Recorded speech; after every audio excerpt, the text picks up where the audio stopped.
본문 디모데전서 2장 1절에서 7절 세상과 교회가 관계 맺는 법이라는 제목으로 하나님 말씀 전하겠습니다.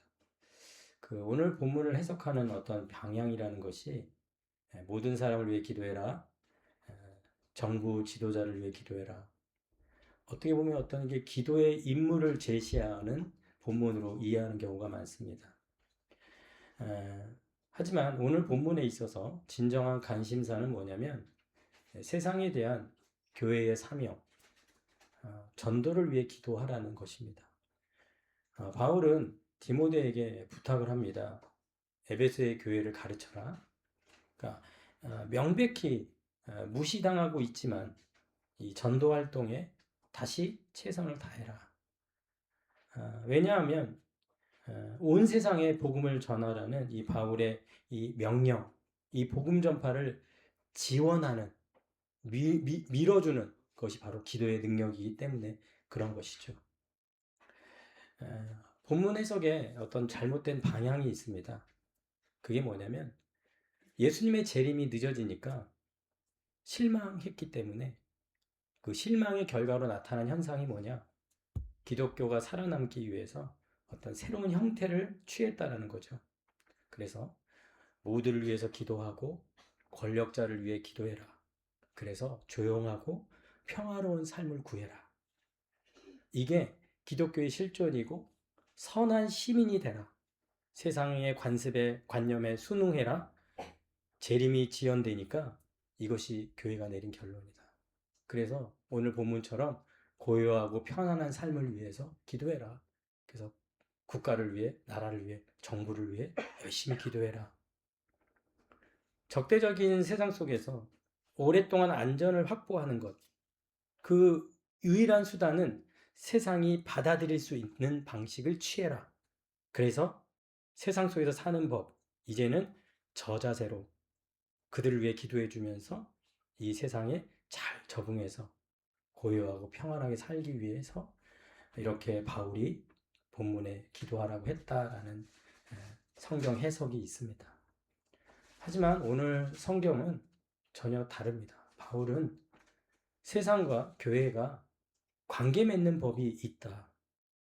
교회는 사회에 대해서 전도의 직무를 감당하라는 것이죠.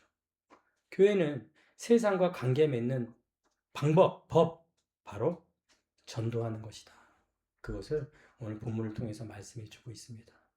그래서 오늘 본문의 흐름은 이렇습니다. 모든 사람과 권한 있는 자를 위해 기도해야 한다. 그러면서 그 구원과 관련된 하나님의 의지를 말씀해요. 그래서 오늘 본문의 관심사는 구원입니다. 그리고 그 하나님이 얼마나 모든 사람의 구원을 위해 의지를 갖고 계신지를 증명하고 있어요. 오늘 본문을 통해서. 그렇기 때문에 결국 모든 사람의 구원을 위해 기도하라는 것이 오늘 본문의 핵심입니다. 그리고 바울은 7절에 자기 자신과 이방인을 향한 자신의 사역을 연결하면서 오늘 본문을 정리를 하는 거죠. 오늘 본문에서 구원의 초점을 예리하고 말하고 있는 게 뭐냐면 모든이라는 단어예요. 오늘 본문에 6번 나와요. 모든. 기도하라는 명령은 결국 모든 사람의 구원을 향하고 있다라는 사실을 오늘 본문에서 여러분 잘 읽어내셔야 됩니다. 자, 바울은 오늘 1절에 이렇게 얘기합니다. 그러므로 내가 첫째로 권하노니, 그러니까 처음 말해야 할 일은 교회의 기도다. 기도의 습관, 처음 언급함으로써 그 중요성을 나타내고 있는 겁니다. 근데 기도를 가리키는 4가지 용어를 말하고 있습니다. 간구, 기도, 도고, 감사. 하되, 이거는 만들어지는 것을 의미하거든요. 그러니까 교회의 기도의 습관을 만들어가야 한다. 기도의 훈련을 통해서 계속하도록 해야 된다. 하되, 이 4개의 용어는 어떤 간구가 끝나면 기도고, 기도가 끝나면 도고고, 도고가 끝나면 감사하고, 이런 체계적인 기도의 의식을 말하는 것이 아니라 일종의 어떤 완전함을 말하고 있는 거죠. 간구에서 어디까지? 감사까지 모든 기도의 형태를 다 포함해서 우리에게 뭐 해라? 기도해라. 간구는 하나님의 개입을 요청하는 거고, 기도는 하나님과의 중재를 구하는 거고, 도고는 높은 분을 향하여 드리는 것이고, 감사는 그것에 대한 진정한 고마움을 표현하는 거죠. 그러니까 이러한 간구, 기도, 도고, 감사가 총체적으로 일관되게 하나의 모든 기도의 형태로 하나님께 드려지게 해라. 자, 그럼 기도의 대상에 대해서 얘기합니다. 임금들과 높은 지위에 있는 모든 사람을 위하여 하라. 자, 여기에 나와 있는 사람들은 누굴 위해서 일하는 사람들이죠? 그 당시 황제를 위해서, 황제의 기쁨을 위해서 일하는 사람들이에요. 그러니까 고위직에 있는 사람들이죠. 로마 제국 전역에 황제의 위임을 받아서 일하는 사람들을 위해서 뭐해라? 기도하라는 것이거든요. 믿는 사람들이 나라와 권력자를 위해 기도하는 것은 이스라엘의 어떤 포로 생활 가운데서도 똑같이 선지자들이 말한 것이거든요. 한번 보겠습니다. 예레미야 선지자는 이렇게 얘기했습니다. 29장 7절에 예레미야. 다 같이 한번 읽을까요? 시작. 너희는 내가 사로잡혀 가게 한 그 성읍의 평안을 구하고 그를 위하여 여호와께 기도하라. 이는 그 성읍이 평안함으로 너희도 평안할 것이니라. 이렇게 하나님은 이 세상 지도자를 통해서도 하나님의 의지를 이룰 수 있다. 그러니까 포로로 잡혀간 너희들에게 평안을 주기 위해서 내가 세상 지도자들을 사용할 것이니까 너희들은 그 지도자를 위해서 기도해라. 그렇게 말씀을 하셨거든요. 그러니까 결국 이스라엘의 미래는 이스라엘만 있는 것이 아니라 앞으로 이스라엘을 포로로 잡고 있는 바벨론, 또 바벨론을 넘어 전 세계 우주를 향해서 하나님께서는 어떤 계획을 확장하시고 통치자로서, 다스리는 자로서, 구원자로서 역할을 하시겠다라는 그 계획입니다. 그렇기 때문에 유대인의 구원에서 이방인의 구원으로 넘어가는 그 중요한 시점에 이스라엘의 포로 사건이 있는 겁니다. 그 포로 경험 이후에 하나님의 구원 계획은 이스라엘을 넘어 열방을 향하게 된다는 것이죠.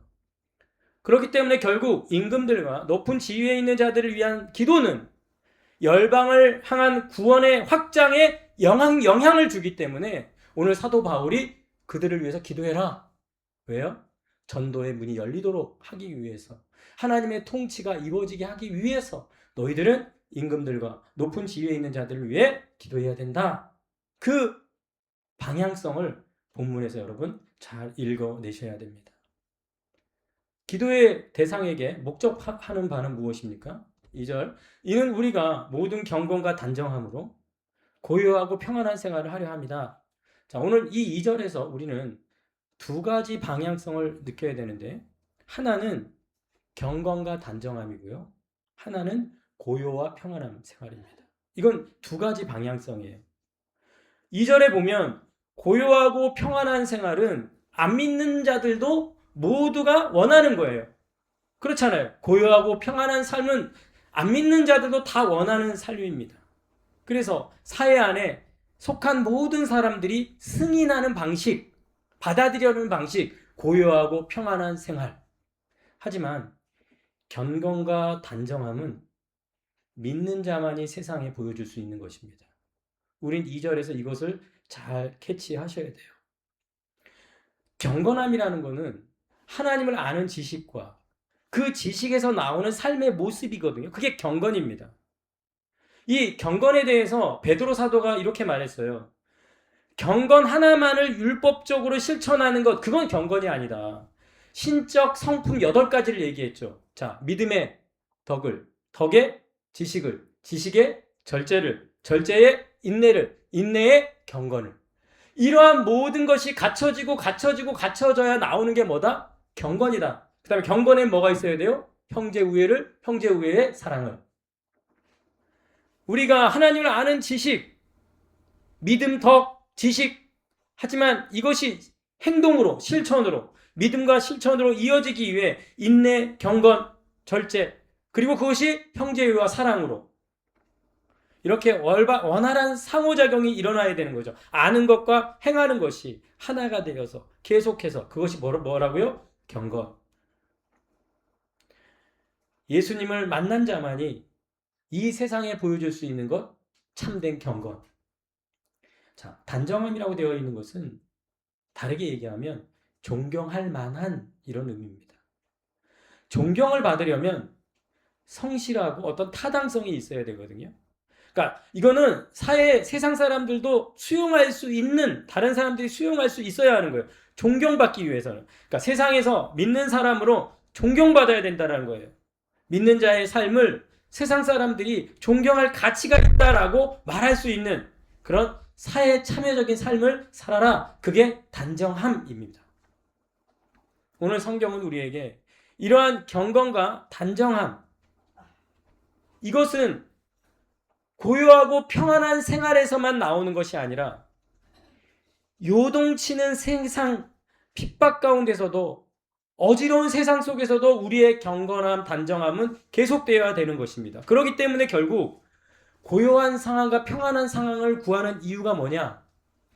그런 고요와 평안한 삶 속에서 믿는 자의 경건과 단정함이 제대로 표현될 수 있기 위해서, 그런 이상적인 사회 환경을 이루어 달라고 하나님께 뭐 해라? 기도해라. 그런 의미인 것이죠. 그러므로 교회는 이렇게 경건과 단정함이라는 고요한 평안한 생활 속에서 믿음이 드러남을 통해서 모든 사람이 구원의 영향력 안으로 들어오도록, 그래서 오늘 1절에서 2절의 말씀은 모든 사람을 위한 기도라고 볼 수가 있는 겁니다. 그리고 모든 사람에게 보여줘라. 경건과 단정함으로 이 사회 안에서 하나님의 임재를 만들어내라. 그게 바로 예수 믿는 자다. 에베소 도시는 아데미를 섬기는 동네였습니다. 그런 아데미를 섬기는 사람들 안에 경건과 단정함은 이루어낼 수 없습니다. 오직 예수 그리스도를 믿는 자만이 이 세상에 경건과 단정함을 드러내고 보여줄 줄로 믿습니다. 그런 삶을 살아가시기를 주님의 이름으로 축원합니다. 그러므로 우리 예수 믿는 자의 삶이 달라야 되는 이유는 결국 모든 사람의 구원을 위한 것이죠. 여러분들은 여러분의 학교와 여러분의 직장 동료를 위해 기도하고 있습니까? 그리고 그들을 위해서 기도하고 그들 앞에서 기도에 걸맞는 삶을 살아가고 있습니까? 제가 이제 토요일인가 이제 1분 설교에 이제 뭐 일터 선교사 그 쇼츠를 하나 올렸습니다. 제가 이제 그 쇼츠를 제 고등학교 동창한테도 보내는데, 그 아이는 뭐 이제 뭐 말로는 예수님 믿는다고 하는데 제 쇼츠에 대해서 비판적인 글을 많이 저한테 남깁니다. 이번에도 답변이 왔어요. 형진아, 선교하러 가는 거 아니고 그냥 일하러 가는 거야. 그리고 돈 버는데 하나님 뜻 없어. 그냥 먹고 사는 거야, 형진아. 저한테 그렇게 얘기를 하더라고요. 여러분은 어떠세요?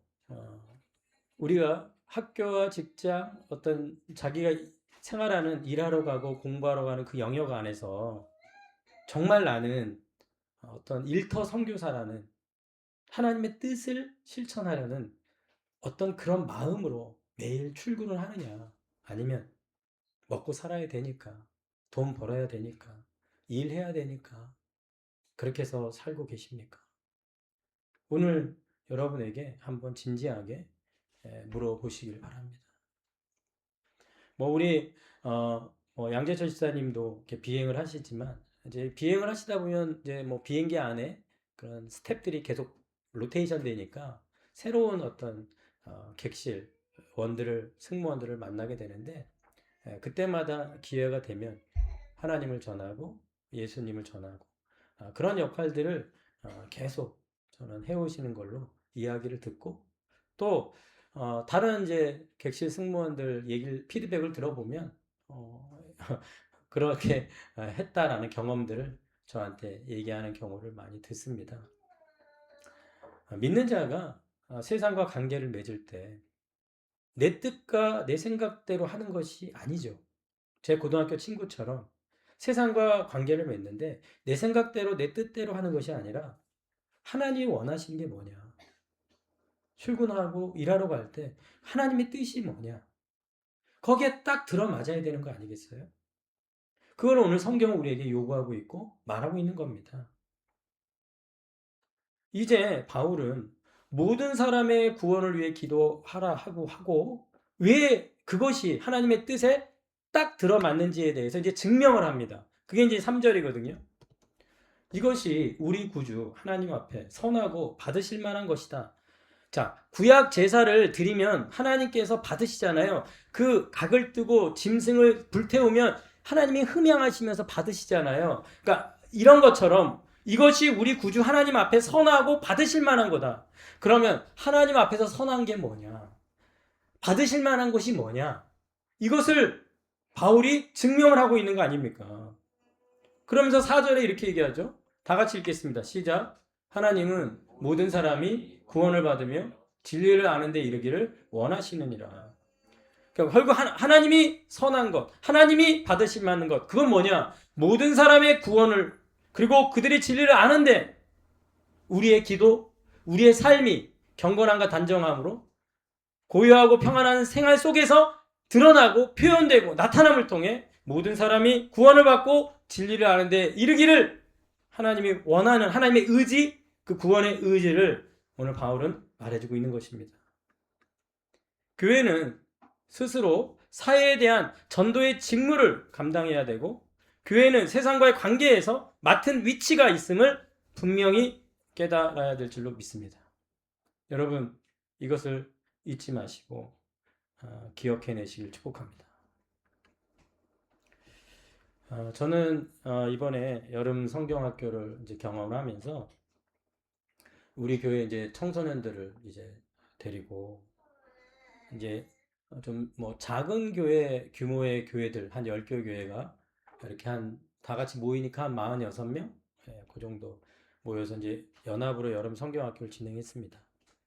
근데 제가 뭐 그냥 우리 교회라서 드리는 말씀이 아니라 다른 교회 목사님들이 우리 교회 청소년들이 너무 착하고 너무 예쁘고 그리고 똑똑하고 정말 모범적이다. 제가 그 얘기를 너무 많이 들어가지고 정말 행복했고요. 제가 목회하면서 우리 교회 청소년들이 뭐 부모 따라서 와서 예배 드린 것밖에 없고 제가 뭐 이 아이들 앉혀놓고 양육한 것도 없는데 그런 얘기를 들으니까 제가 너무 감사하고 기뻤고요. 또 한 가지 제가 정말 반성한 건 뭐였냐면 얼마나 이런 청소년들을 위한 전도, 기도, 양육 그런 것에 힘쓰고 있느냐. 부모님 따라서 이렇게 예배 드리러 오지만 그 같이 오는 그 한 명 한 명 영혼들을 위해서 목회자로서 얼마나 사랑해주고 섬기고 아끼고 돌보고 있느냐에 대한 굉장히 회개도 많이 했고요. 다시 이 목회를 시작해야 되겠구나 그런 마음을 주셔서 굉장히 감사한 시간이었습니다. 우리 교회가 저는 이 건물이 학원이 많다 보니까 오후 4시부터 한 7시까지 엘리베이터에 사람을 탈 수 없을 만큼 청소년들이 너무 많습니다. 그런 청소년들을 보면서도 우리 교회가 이곳에 있으면서도 어떤 전도도 못하고 있는 저 자신을 향해서 굉장히 좀 힘들어하는 마음이 있고요. 그래서 뭐 제가 버스 정류장에 가서 건빵 나눠주는 전도도 해봤고 뭐 주변에 뭐 전도지 나눠주는 거 그다음에 우리가 알지만 저 에이레네틸 아파트에다가 각봉투로 우리 전도지 우편 발송도 해봤고 그런데 이제 제가 그런 방식에 대해서 제 스스로가 뭔가 딱 받아들여지지 않고 이것이 우리의 방법이다라는 어떤 확신, 어떤 그런 마음도 들지 않았기 때문에 이것을 계속 지속할 수는 없었던 것 같습니다. 그런데 이제 하나님께서 이제는 우리 교회가 이 부분에 대해서 진지하게 고민해야 되고 어떻게 하면 전도가 안 된다, 구원은 멈췄다라는 시대 속에서 전도와 구원을 향해 우리 교회가 갈 것인가? 오늘 말씀을 통해 저뿐만 아니라 우리 사랑하는 성도들에게도 성령께서 그런 마음을 주시기를 주님의 이름으로 축원합니다. 자, 이제 바울이 5절에 하나님은 한 분이시다라고 이렇게 말씀을 합니다. 한 분 하나님이란 말은 무슨 말이냐면 유대인의 하나님만이 아니라 동시에 이방인의 하나님도 된다. 왜요? 하나님은 한 분이니까. 그러니까 하나님이 한 분인데 어떻게 유대인의 하나님만 되겠어요? 그렇기 때문에 모든 사람이 구원받기 원하시는 거예요. 왜요? 하나님은 한 분이니까. 구원할 수 있는 분도 이분이시니까. 그러니까 이분이 마음 먹으셔야 되고 이분이 결정하셔야 되는 거죠. 왜요? 하나님은 한 분이시니까. 그러므로 한 분 하나님이기 때문에 모든 사람은 그분을 통해 구원에 이룰 수 있다는 것이죠. 그리고 하나님은 이 모든 사람을 위한 구체적인 계획도 갖고 계시다. 오늘 5절에 이렇게 얘기합니다. 또 하나님과 사람 사이에 중보자도 한 분이시니 곧 사람이신 그리스도 예수니라. 자, 중보자 그리스도 예수를 모든 사람을 위해 내어주셨습니다. 왜요? 모든 사람을 구원하기 위해서 단 한 분, 오직 예수님만을 단일한 수단, 유일한 길로 우리에게 주시겠다고 정하셨어요. 누가? 한 분 하나님이 정했습니다. 하나님과 모든 사람이 관계를 맺도록 중보자만이 그 관계를 온전히 성취하고 만들어낼 수 있다. 그 중보를 위해 예수님이 뭐가 됐어요? 오늘 사람이신 그리스도 예수. 인간이 되셨어요. 인간으로 오셨습니다. 그래서 사람으로 성취하신 것이죠. 인류 역사 속에 실제로 예수 그리스도가 십자가에 못 박혀 죽으시고 그 결과로 그를 믿는 모든 사람에게 예수님이 내가 대표로 대신 죽겠다.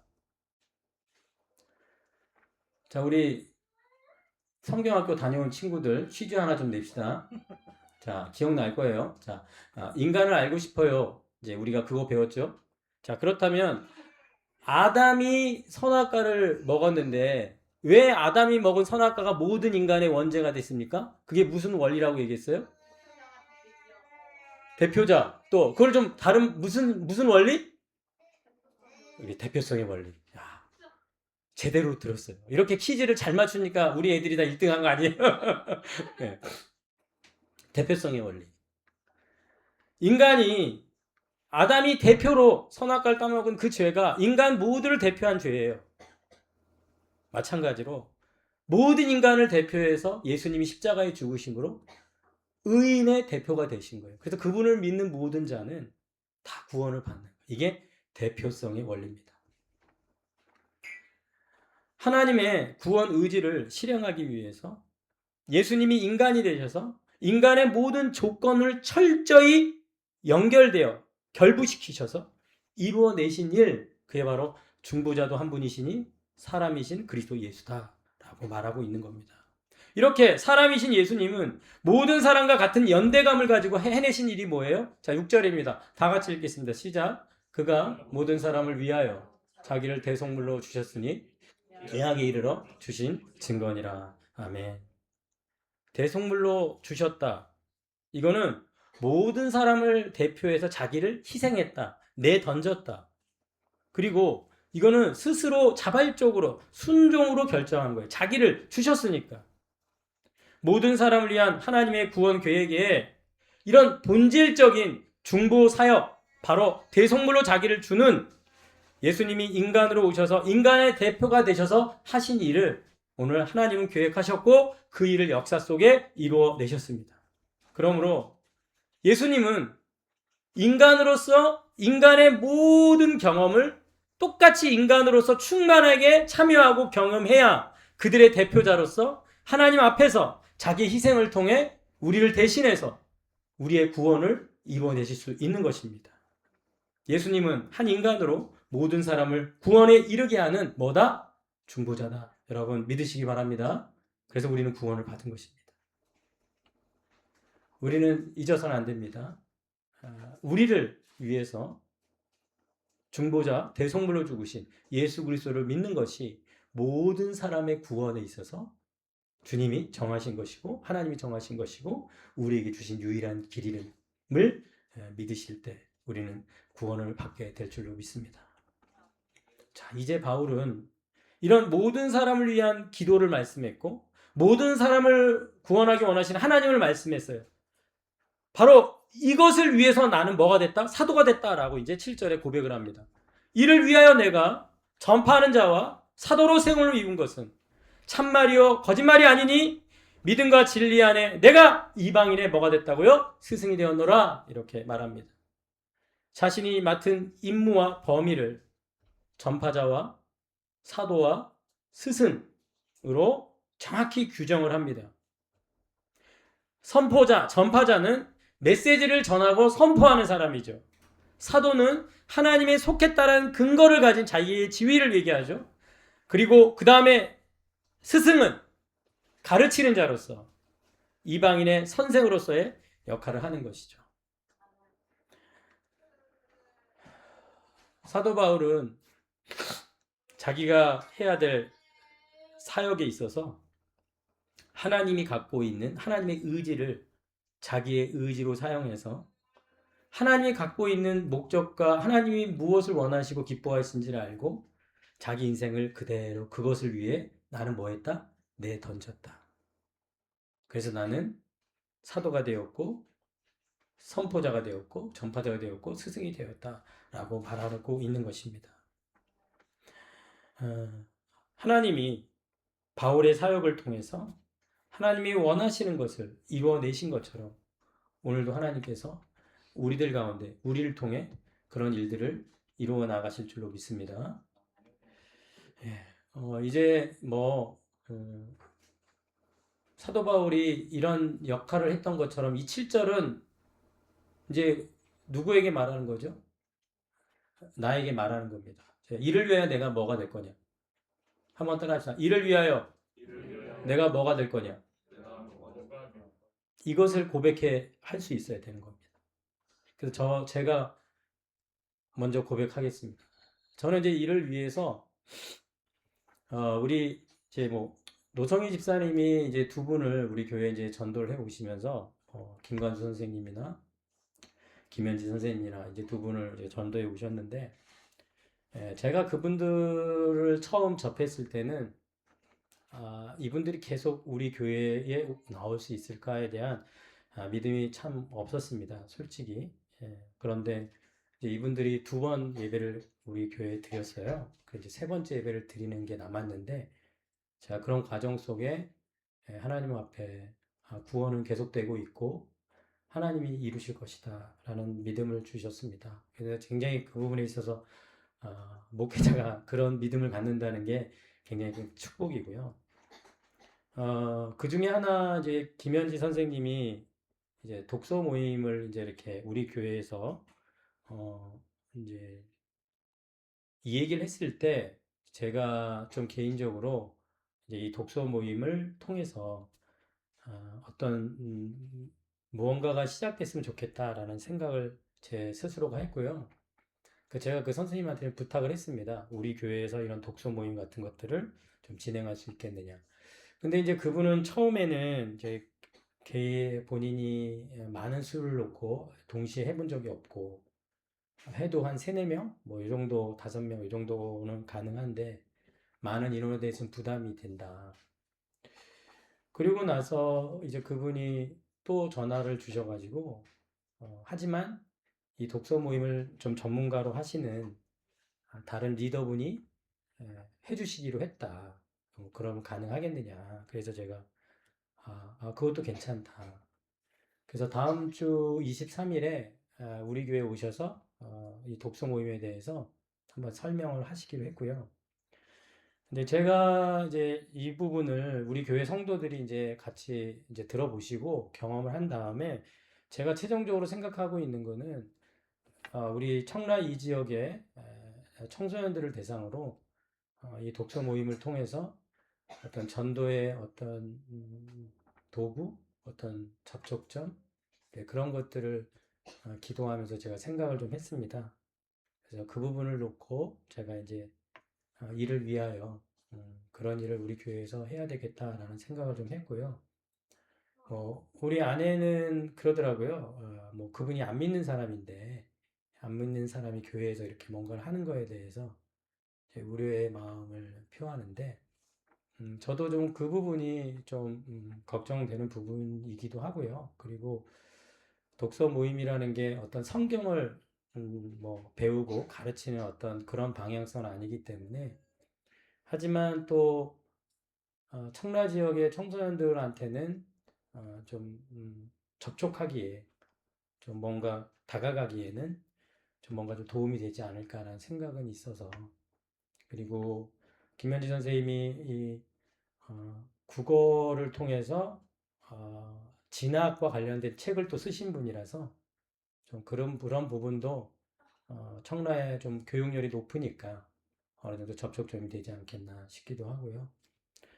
하여튼 우리 교회 성도들이 저는 그렇습니다. 뭐 그러면 아무것도 안 하고 있으면 되죠. 저는 지금까지 우리 교회 오면서 뭔가를 제가 의욕적으로 시작할 때마다 꼭 누군가 떠나시더라고요. 그래서 그래서 아무것도 안 하는 게 낫겠다. 그런 생각, 믿음 없는 마음도 있는데 이번만큼은 제가 좀 하여튼 기도하면서 좀 이 땅에 우리 청라에 청소년들을 품고 좀 기도하면서 하려는 마음이 좀 주셔서 우리 성도들 좀 같이 좀 기도해 주시고 그래서 뭔가 우리가 뭐 전도지 나눠주고 뭐 여러 가지 전도적인 방법이 있지만 저에게 하나님께서 주신 방법은 지금 이 방법을 통한 하나님의 전도의 문을 열어달라는 방향이니까요. 좀 그 부분을 위해서 우리 성도들이 함께 힘써줬으면 좋겠습니다. 자, 이제 말씀의 결론을 맺겠습니다. 오늘 본문은 세상과 교회가 맺는 관계 맺는 법 그게 뭐라고요? 구원입니다. 구원. 우리는 이 세상에 구원을 위한 어떤 관계 맺음이 되어야 되는데 그러면 어떻게 이 구원의 관계를 맺을 것이냐? 그건 전도거든요. 중보자 되셔서 인간이 되셨던 예수 그리스도처럼 우리도 세상 속에서 예수님처럼 대속물로 희생함으로 섬김으로 많은 영혼을 하나님께로 인도할 수 있는 그 하나님의 구원 의지가 우리 가운데 충만하기를 주님의 이름으로 축원합니다. 기도하겠습니다. 살아계신 하나님 아버지, 오늘도 우리 교회 가운데 하나님이 한 분이시고 중보자 한 분 예수 그리스도 사람이 되셔서 우리의 대속물로 대표로 우리를 위해 구원을 허락해 주셨습니다. 그 예수 그리스도를 믿고 우리도 다 구원받았는데 이제 모든 사람의 구원을 향한 하나님의 의지를 가지고 이 우리 교회가 그 사명을 세상과의 관계 맺으면서 구원을 이루어낼 수 있도록 우리 가운데 성령으로 충만하게 역사하여 주시옵소서. 예수님의 이름으로 기도하여 사옵나이다. 아멘.